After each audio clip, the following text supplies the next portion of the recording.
Саламатсыздарбы? Парламентаризм сабактары талкуусун баштайбыз. Жогорку кеңештин айрым депутаттары Баткендин Лейлек аймагында болгон чек ара чатагын парламентте талкуулоону сунуштады.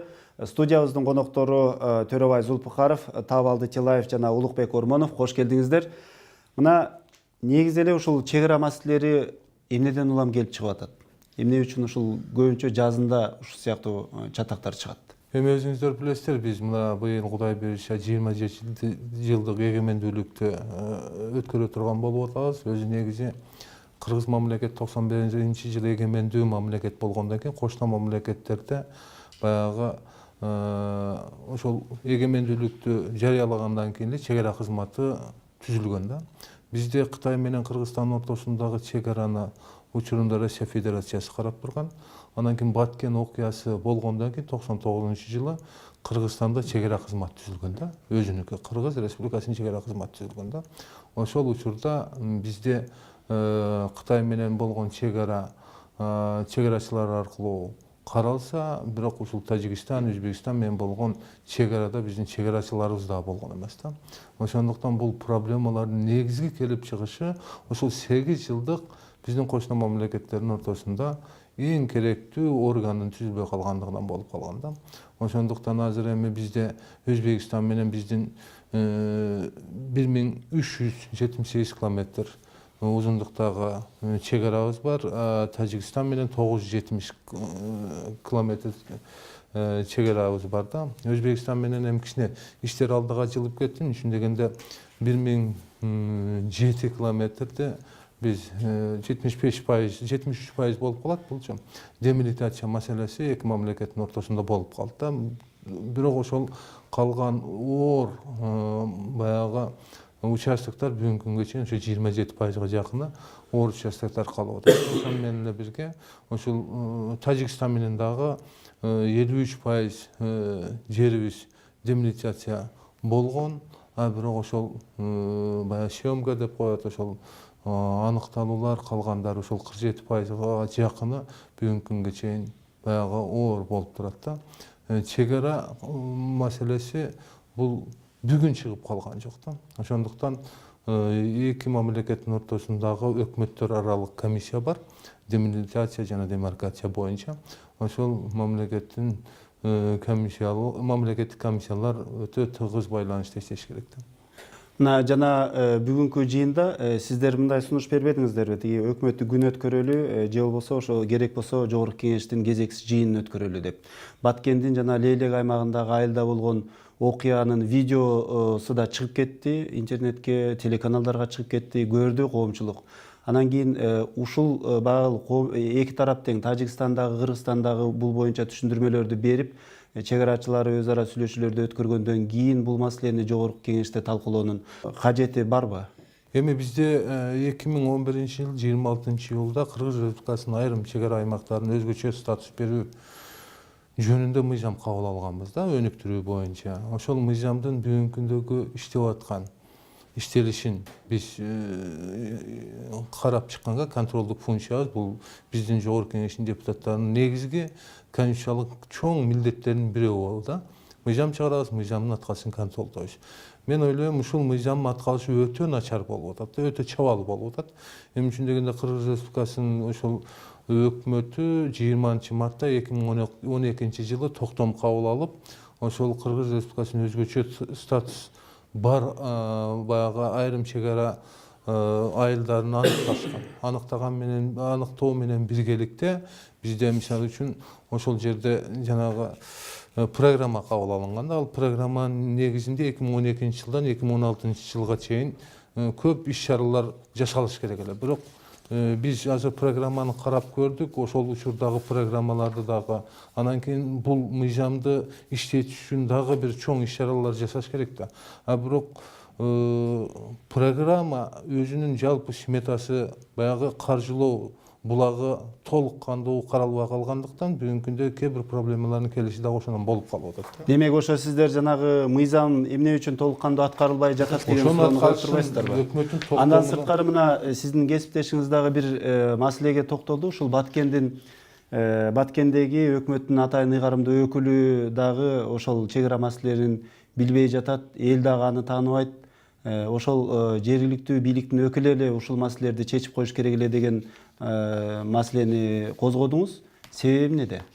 Буга сиз өзүңүз баягы депутат, саясатчы катары эле бир кадрдык өзгөрүүгө кызыктар болуп атасызбы же жергиликтүү элдерден дагы сизге бир арыз муңдар түшүп атабы? Мен негизи депутат катары, саясатчы катары мен кичинекейде мен аракетим да жок, кызыкчылыгым да жок. Областтын жетекчисин алмаштыруу боюнча ал жерде жергиликтүү элдердин кайрылуусу болуп атат. Өзүңүз айтып кеттиңиз, мына Лейлек районунда жаңы жылдан бери мына 5-6 айдын ичинде 6-чы жолу ушундай инцидент болуп атат да. Бул каалагандай ошо кошуна мамлекеттин пограничниктери эми биринчисинде айттык, адашып кетти дедик, туура эмес көпүрө куруп алдык дедик. Дагы бир кырдаалды айттык, мунусун да айтып атабыз, ошол жердеги жергиликтүү жашоочулар күнөөлүү депчи. Эми ал киши 3 жылдан ашык ошол жерде ыйгарымдуу өкүл болуп иштеп атат. Ал киши эми булга чейин дагы биз ошо кошуна мамлекеттин бир зымда тарткан границабыз жок. Ал жерде биз достук, ошо эки областтын башчылары өзүнүн баягы достук мамилесин күчөтүү керек эле да. Ошол областтын, Сагдыйский облустун губернатору менен ал киши тыгыз байланышта болуп, тыгыз жумуштарды алып барганда, түшүндүрүү жумуштарын алып барганда, мен ойлойм булдай маселелер кайталанмак эмес. Кечээки Лейлектеги маселенин эң негизги себеби биздин ошо дыйкандарыбыз мөмө жемиштери бышты. Алар Тажикстанга алып чыгайын десе, ошол эле биздин кошуна мамлекеттин тийиштүү ошо чек ара жана башка органдар киргизбей койгонунун себебинен анан биздин алар эмне мөмө жемиш өнүдү, аны сатыш керек, үздү, сатып калбайт да. Алар ошол жерде өзүнүн кошуналары менен сүйлөшүп, ошо кыргыз мамлекеттин территориясында өзүнүн ошо дыйканчылык менен тапкан мөмө жемиштерин сатканы аялдарыбыз, жаш балдарыбыз ошол жерде сатканда, ошол жерде куралчан жоокерлери кирип келип уруп соккуга алган да. Эң негизги көйгөй ошондо. Эгерде ошол областтын өкүлү ошо тыгыз мамилени иштеп жакшы болгондо, мен ойлойм ал жерде эч кандай жанагындай токтотуулар же бир чектөөлөр болмок эмес да. Ошонун себебинен андан башка да мына 6 жол болду, андан башка райондордо чыр чатактар болуп атат. Ал кишинин бир да программасын биздин элибиз да айтып атат, мен да депутат катары аны көргөн жокмун. Мына Өзбекстан менен Кыргызстан соңку учурда ошол жанагы көпчүлүк жерлер боюнча делимитация маселесин чечип албады. Бул саясий чечим болду. Өлкөнүн жетекчилери мындайча айтканда макулдашып алды да. Бирок Тажикстан менен эң чоң маселе бар. Мына үчөөңүздөр тең ушул чек ара аймактары абдан көйгөйлүү аймактардан шайланып келген депутатсыздар. Сиз айтсаңыз, эмне үчүн ушул жогорку кеңеш ошол эле жанагы чек арада жайгашкан аймактарга өзгөчө статус берүү тууралуу мыйзамдын аткарылышын ушул чыр чатактар болгондо көтөрүшү керек. Башка учурларда көтөрүп ушул маселени мындай кур дегенде бир кварталда бир жолу карап өкмөттү укса болбойбу? Албетте болот. Бул биздин эки кошуна мамлекет менен мамилебиздин биринчи жетекчилердин мамилеси бүгүнкү күндө аябай жакшы. Бирок ошого карабай биз кандай жол менен болсо дагы чек араны тактап, ушул жакынкы жылдары буга точка коюшубуз керек. Мына жылдан жылга жазында ушул биринчиден суу талаш, чектеш айылдардагы, экинчиден такталбаган чек ара такталбагандыктан бул жер биздики деген ар ким өзүнүн оюнда калгандыктан бул жергиликтүү элдердин ортосунда кагылышуу болуп келатат. Мен коллегаларымды колдойт элем. Биз жогорку кеңеште сөзсүз угушубуз керек муну. Мына өкмөттүн өзүнүн программасын каржысы чечилбегендиктен азыр ошол жылдарын жылдырып 19-20 жылга жылдырып атат. Ошол чек арадагы айылдарды колдоо боюнча өзгөчө статуска ээ болгон айылдарды колдоо боюнча атайын программа бар өкмөттүн. Жогорку кеңеш мыйзамды кабыл алган депутаттар, ошол 5-союздун депутаттары ушуга өзгөчө көңүл буруп, бул маселе керек экендигине мыйзам кабыл алынган, бирок мыйзамдын аткарылышы бүгүнкү күндө контролго алынбай келет. Бул дагы негизинен каржы маселесинен. Жанагы казанда болсо чөмүчкө чыгат дейт. Бирок биз кандай болгондо дагы азыркы күндө башка жактарыбызды карасак дагы ушул чек ара боюнча маселени жогорку кеңеш бардыгыбыз жалпысынан карап туруп чечип беришибиз керек. Ушул жерде ушул депутаттардын ролу кандай болуш керек деп ойлойсуз? Мисалы сиз региондорго барып ошол жергиликтүү тургундар менен жолукканда чек ара маселелерин алар айтышат да, ушундай турмуштук проблемаларды майда чүйдө. Сиздер ушуларды мындай өкмөткө убагында жеткирип туруу, өкмөттү убагында мындай коңгуроо ойготуп туруу механизмдери барбы? Албетте бул эми бизде жана партиялык шайлоо болгондон кийин мындай конкреттүү бир округдар жок. Бирок мындай жазылбаган мыйзам менен ушу ар ким өзүнүн кичи мекенине барып ошол жерде жолугуш өткөргөндө ушундай иштер көп болот. Мен да ушул өзгөндө биздин ушул баш түбү айыл өкмөтү менен Төрткөл айыл өкмөтү Өзбекстан менен мындай чек арасы жайгашканда ушул жерде маселе аябай көп. Мына өткөндө биз Өзбекстан менен караганда маселени ушул жерге келип биз маселе чечилди деп бардыгыбыз өкмөткө рахмат айтып кеткен элек, а биздин чек арачылар эми чечпей атат ал маселени. Ошондуктан ушул мен коллегалар көтөргөн маселени колдойт элем. Чек ара боюнча маселени биз жакын арада угушубуз керек. Дагы кандай суроолор көтөрүлүшү ыктымал? Мисалы сиздин сунуш өттү, өкмөттүк күн өткөрөлү деген. Өттү болуш керек. Бул өкмөттүк күн өткөрүшүбүз керек да. Бул 1 саатта өкмөттүк саат, өзүңүздөр билесиздер, 1 эле саат убакыт бөлүнөт. Анан кийин кошумча дагы 1 саат кошконго мүмкүнчүлүк бар. Ал биз өзүбүздүн суроолорду 3 күн мурда өкмөткө жөнөтүшүбүз керек. Анан кийин ошол кагаз жүзүндө берилген суроолорго өкмөт мүчөлөрү жооп берет да. Биз ушул бир эле чек ара маселесине байланыштуу теманы коюп туруп 1 күн талкуулашыбыз керек. Бул жерде биз баягы жабык эшик астында өткөрөлү деген негизги максатыбыз дагы ошол. Ал жерде ачуу каттуу сөздөр айтылып калышы мүмкүн. Бул эки мамлекеттин ортосундагы баягы мамилеге түздөн түз таасир берип калышы мүмкүн да. Анан бизде мыйзамдар бар. Мына өкмөткө чын жогорку кеңеш түз таасир бере алат. Анан чек арага точка коюучу орган бүгүнкү күндө биз парламенттик президенттик мамлекетпиз да. Биз мыйзам чыгаруу органы, бул жогорку кеңеш коет. Эмне үчүн дегенде мына Өзбекстан менен демилитация маселеси бүткөн, демаркация маселеси боюнча сүйлөшүүлөр азыр жүрүп элек.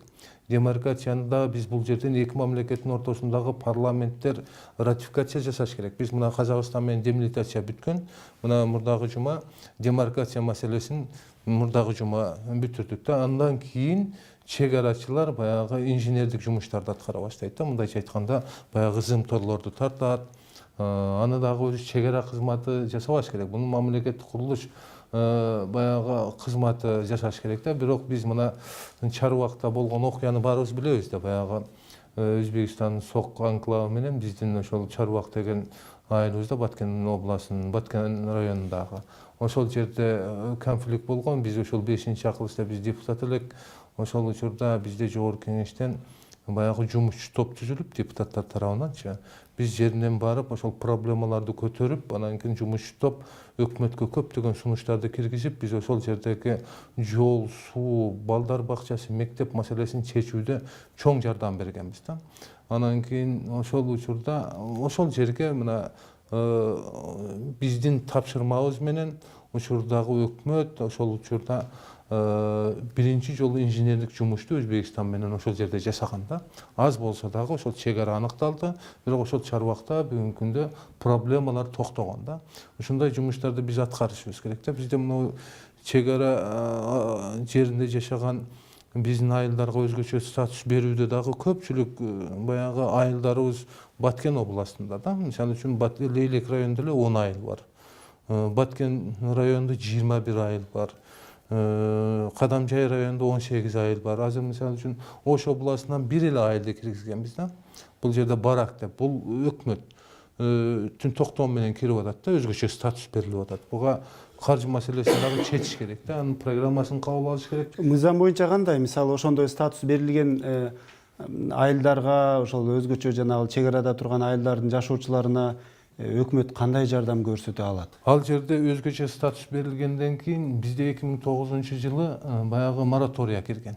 Жерди трансформация кылуу же болбосо баягы чекке берүү токтоп турат да. Биз ушул өкмөттүн токтоо менен киргизгенден кийин ал өзгөчө статус алгандан кийин ал мыйзам бул айылдарга жетпей калат. Ал жерде финансылык колдоо, анан кийин социалдык жактан жардам берүү, анан кийин чек ара элинде патриоттук аскердик даярдыктарын күчөтүү, ошо менен эле бирге чек ара аймагындагы жашап аткан өзгөчө статуска ээ айылдагы жарандарыбызга компенсация төлөп берүү маселеси дагы мыйзамда турат да. Ошон үчүн биз бул жерде өкмөт бул мыйзамды ишке ашыруу үчүн өзүнүн баягы айылдарды статус берүү укугун бирок биз өкмөткө бергенбиз да. Ошондуктан бизде мисалы үчүн Ош областынан бир эле айыл кирип калса, мына Жалал Абадтан 11, Ысык көлдөн 4, Анан кийин Нарын областынан 2 айыл, Ош областынан 1 эле айыл кирет да. Ошондуктан туура бул айылдарга ушул Баткенде бизде акыркы күндөрү Жалал Абад областы менен Баткен областында чыр-чатак маселе же талаш тартыш маселелеринин көпчүлүгү ошол жерде да. Биз ошон үчүн өкмөткө конкретный тапшырма берип, ошол күн анан кийин келечекте биз баягы өкмөттүк күн өткөргөндөн кийин тармактык комитет өзүнө тапшырма алыш керек. Жогорку кеңеш тарабынан тапшырма алып туруп, анан кийин өкмөт менен биргеликте бул мыйзамдын иштешин же болбосо токтомду чыгарыштын, программанын бекитишин түздөн-күз тармактык комитет баягы контролдоп туруш керек да. Ошондо гана келечекте бизде баягы демаркация маселелери, анан кийин айылдарга өзгөчө статус берүү, алардын негизги баягы кандай жардам бар экенин, ошол мисалы үчүн бизде ошол мыйзамдын 4-беренасында так дана жазылып турат да. Бул жерде өнүгөт, өсөт. Сөзсүз, анан кийин ошол чек ара айылында жашап аткан элдердин санын көбөйтүү, социалдык муктаждыктарын жакшыртуу, компенсация төлөө. Ошондо гана бул ошол мыйзамдын негизги максаты ошол да. Ошондо гана бизде мына чек арадагы маселелерди чечүүгө чоң мүмкүнчүлүктөр түзүлүп калат. Ал эми мына сиз ошо жергиликтүүлөр менен байланышып атам деп атасыз. 2-3 күндөн бери сизге абдан көптөгөн маалыматтар да келип атыптыр. Жергиликтүүлөрдүн күткөнү эмне? Эң биринчи кезекте аларга кандай жардам бериш керек? Мейли го чек арачыларга бул мамлекет жана финансылык жактан, курал жарак жагынан жардам бериш керек. Ал эми жергиликтүү эл кандай жардамга муктаж болуп турат? Туура айтасыз. Бул эң негизги алардын талабы бул коопсуздук. Коопсуздук жана бейпил жашоо. Бул эми мен Кудайдын алдында да бардык пенделерге андай ал жерде андай жашоону мен каалабайт элем да. Ошол сиз айтып аткан Максат айылында өтө жашоо кыйын. Ал жерде огородный эмес, ичкен таза суу да жок да. Анан ошол жерде балдары күндө Тажикстан аркылуу окууга барса же жумушка Тажикстан аркылуу барат көбү. Эң негизи булардын коопсуздугу да. Андан кийин жумуш орун. Жумуш орун болбосо да мамлекет тарабынан хотя бы ушундай мүмкүнчүлүктөр түзүп бергиле деп атат. Мисалы, Акаев, биринчи президент Акаевдин убагында 60 үй салынган. Ошол жерде границаны бекемдөө үчүн мамлекет тарабынан 60 үй салынган. Азырга чейин ошол жашоочуларга документ берилет. Себеби өзүбүздүн баягы ички бюрократиялык кандайдыр бир себептер менен фонд госимуществонун балансында экен, андай мындай мыйзамдарды бир чечип коюунун ордуна азырга чейин созуп келатат. Алар айтат, ошол жерде биз ошол үйүбүзгө толук ошол документтерди алсак, биз банкка коюп кредит алмакпыз. Ошол жерде кичинекей болсо да бир бизнесин же айыл чарба өндүрмөкпүз деп атат. Анан коллегаларыбыз айтып кетет, өзгөчө статусту алган айылдарга мамлекет тарабынан бир жеңилдик да, бир тыйын баягы финансылык да жардам жок да. Ошон үчүн Төрөбай Закирович туура маселени көтөрдү. Палатада бул мыйзамдын аткарылышын биз так өкмөттүн позицияны угушубуз керек, позицияны. Эң бул акча жетишпеде эң кыйналган, эң көйгөйлүү айылдарга ошондой мүмкүнчүлүктү бербесек, биз ойлойбуз биздин бүтүмдүгүбүз ал жерде эч кандай граница жок. Ал жерде ошол биздин жашап аткан аялдарыбыз, ошол эле жашап аткан биздин чек арачы инсандарыбыз чек арабызды бекемдеп турат да. Анан биз алардын коопсуздугуну камсыз кыла албасак, анда алар деле айтат да, биз өзүбүз эми ушул патриот адамдар жашап атат. Ошол уялганынан, ошол өзүнүн мамлекетти сүйгөнүнөн ошол жерден көчө албай олтурат. Бир тыйын акча таппаса да эптеп жашоону өткөзүп, бир баласы же кызы Россияда же бир чет өлкөдө миграцияда жүрүп акча жөнөтүп, ошол жерде биздин границабызды сактап келатат да. Бул чек ара деген эмне? Мисалы, Советтер Союзу учурунда ушул эле чек арадагы аймактагы эл бири-бири менен жуурулушуп, куда сөөк болуп бир туугандай жашаган да. Анан чек аралар бөлүнгөндөн кийин барган сайын ошол чек араны бөлөбүз деген аракеттер болгон сайын маселелер да курчуп келе жаткансыйт да. Элдик дипломатияны кантип күчөтсө болот? Чек араны ооба тактап, бөлүп, бирок ошол эле учурда ошол жердеги эл дагы бири-бири менен мындай бир достук мамиледе жашаш үчүн депутаттар эмне кыла алат, ошол жердеги аксакалдар эмне кыла алат? Бул жерде жергиликтүү бийликтин ролу аябай чоң да. Мен ушу коллегам колдоп кетем, ушу райондук жетекчилик, айыл өкмөттүк деңгээлде ошол райондук ички иштери бөлүмүнүн жетекчилери, айыл аксакалдарынын ролу дагы чоң. Ушунун бардыгын колдоо бул өкмөт тарабынан мына бул программасын, кабыл алынган программасынын ушул мына так жазылган программанын дагы жылдарын жылдырып келатабыз да биз. Ойлойм, ички миграцияны дагы токтотуунун бирден бир жолу ушул программаны ишке ашыруу. Кээ бирде ушул албетте биз чоң Советтер Союзунун мамлекети болуп чек араны билбей аралаш жасап калганбыз. Кийин ушул 91-жылкы келишим болгондо ар ким жайгашкан аймагында токтоп калгандагы кээде ушул бир көчө бөлүнүп атат, чек ара кетип атпайбы. Бир айылдан бир айылга өткөндө ушундай аралашып калган айылдар бар. Ошондуктан бул жерде ушул сүйлөшүү жолу менен бири бирине уступкага баруу жолу менен биз чек араны тактап алышыбыз керек. Эгемдүү мамлекет болгондон кийин өзүнүн чек арасы болуп, так жазылган, бири-бири тааныган чек ара болмоюнча бул талаш тартыш күчөп, барып чоң жаңжалга айланып кетиши мүмкүн. Биз ушулку быйылкы жылды мына президентибиз региондорду өнүктүрүү жылы деп да бекер айткан жок. Ойлойм, ушул программанын негизинде дагы көп иштерди жасап койсок болот. Муну биз ошо өкмөттүк күн коюлганда ойлойм өкмөт менен бирге жогорку кеңеш ошо жергиликтүү бийликтин өкүлдөрүн да чакырып бул маселени карап бир оңдо чечишибиз керек да. Мына сиздер көбүнчө ушул өкмөт дейсиздер, өкмөт каржы бөлүш керек деп анан дайым өкмөттөн сурайсыздар маселени. Бирок ошол эле учурда мына Өзбекстан менен Кыргызстандын ортосундагы чек ара маселесинде бул мамлекет башчылары абдан чоң роль ойнору көрүнүп калды даана эле. Өкмөт канча аракет кылбасын, канча сүйлөшүүлөрдү жүргүзбөсүн, бул абдан жогорку деңгээлдеги бир саясий бир күчтүү эрк керек экен деген бир түшүнүккө келди окшойт. Эл деле түшүнүп калды. Жогорку кеңештин депутаттары ушул мамлекет башчыларын дагы ушундай бир сүйлөшүүгө барууга, чакырууга бир салым кошо алабы өздөрү? Сөзсүз, эми негизи конституция боюнча президент мамлекет башчы болуп эсептелет да. Анан өкмөттүн астындагы демилитация, демаркация боюнча өкмөттөр аралык комиссия ошол мамлекет башчыларга ошол кол кое турган же чечүүчү документтердин баарын даярлап берет. Эгерде бизде сүйлөшүүлөр болбосо, бул иштерди ишке ашыруу өтө кыйын болгон да. Мисалы үчүн азыркы Шавкат Мирамановичтин учурунда ушул эки мамлекеттин ортосундагы өкмөттөр аралык комиссия өтө бат, тез, анан кийин өтө баягы талаш тартыш маселелерди бүтүрүүгө катуу жакшы аракет кылып жасап чечишип алышты да. Бирок ага чейин мисалы үчүн Кыргызстан тарап 8 жолу чакырган да. Бирок Өзбекстан тараптан бир дагы баягы ошол чакырууга жооп болгон эмес да. Анан кийин жолугушууларда 1 метр жер дагы эки жактан макулдук тапкан эмес да.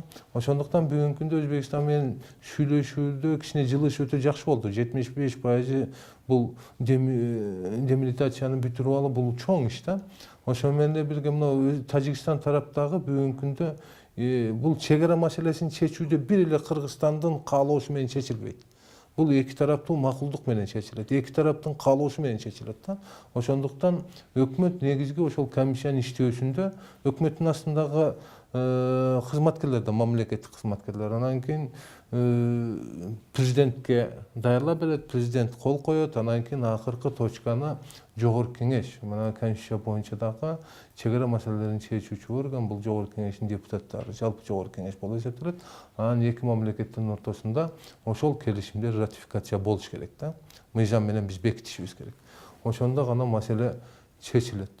Ушундай өтө кырдаал күчөгөндө гана иштеп калбастан дайыма күнү түн иштей турган убакта, себеби барган сайын биздин кошуна мамлекеттерибизде экономикалык жактан күчөп атат, элдин саны көбөйүп атат. Ошол эле Баткен облусунун жанында Сагдыйский облус 3 миллиондон ашып кетип атат элдин саны. Бул чек ара маселесин эрте чечүү үчүн биз президентибизден депутат катары жана өкмөттөн ошол президентибиздин салымына биз суранышыбыз керек да. Анан түнү күндүз иштегенге аракет кылышыбыз керек. Мамлекет башчыларынын көп нерсе чечилет мамилесинен. Мына жакында эле биздин мамлекет башчыбыздын Тажикстанга официалдуу иш сапары болду, өттү. Ойлойм, ушул ал жактан дагы иш сапары болгондо ушул чек ара маселесине көбүрөөк көңүл буруп, ушул 2018-жылы, ушул 2017-жылы Өзбекстан менен кандай чечсек, Тажикстан менен чечип алыш керек ошондой кылып. Маегиңиздерге рахмат. Парламентаризм сабактары талкуубуз ушуну менен соңуна чыкты. Биз бүгүн жогорку кеңештин депутаттары менен чек ара маселесин талкууладык. Саламатта калыңыздар.